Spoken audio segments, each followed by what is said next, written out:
going to be making a creamy, cheesy tortellini. This is something that I saw on Facebook. My daughter posted it. I thought I'd try it.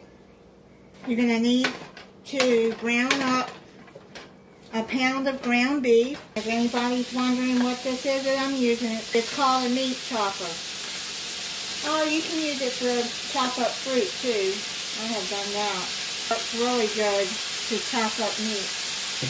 And I get this finished browning, and then I'll be back.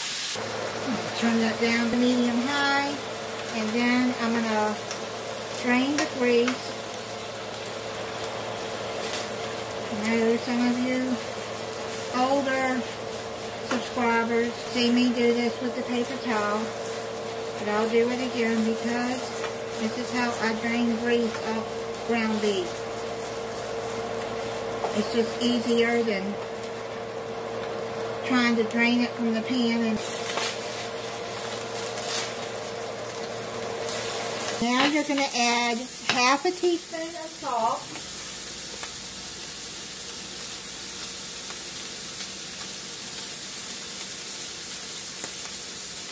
Quarter a teaspoon of pepper, 1 teaspoon of Italian seasoning,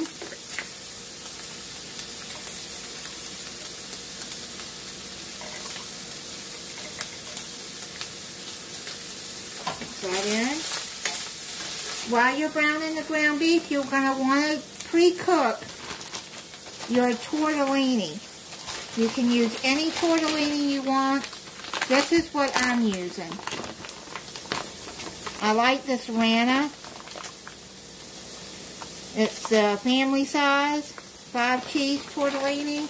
I like their pasta a lot. It's in the refrigerator section, and you can freeze it. I've got a family size, but I'm not going to use the whole bag. I'll use it for something else later. I have a tortellini soup that is real good.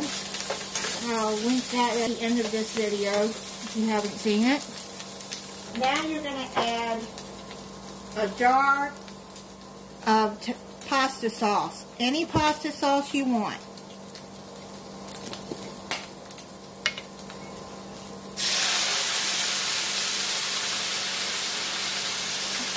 I'm going to add some water in there. Shake it up. And then you get all your pasta out of there.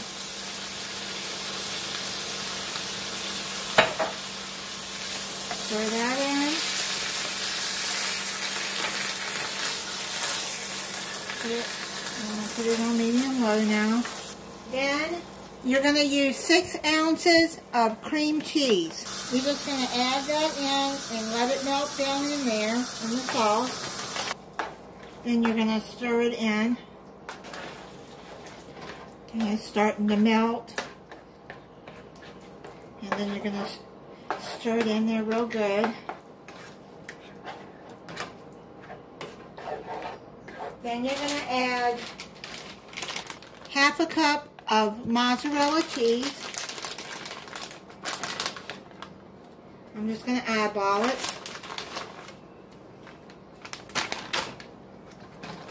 Stir that in.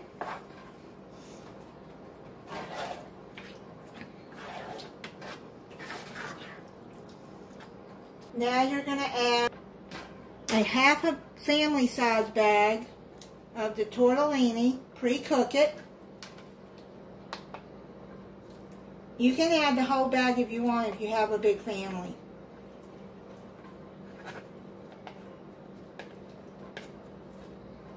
But you might want to add a little bit more sauce. When it sticks together, it'll come undone once it gets to cooking. I've got it on medium low. And let it heat through and let the cheese melt in there.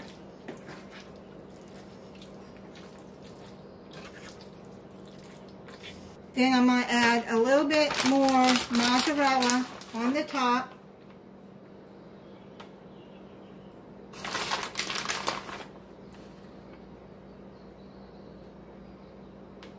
I'm going to cover it and have it on medium low and let it simmer about maybe 5-10 minutes until the cheese is melted. I turned the burner off, and now you can see the cheese is all melted in there. I'm going to let it set for a little bit, and then we'll try it. I'm going to try this for you. You could have a salad with this if you wanted, or you could have garlic toast if you wanted. I just don't have either one, so I decided to make green beans and a yeast roll with it. See how creamy it looks. Looks really good. That's pretty good. I think I would add a little garlic to it if you like garlic. To add some garlic to the dish, but it is pretty good the way it is.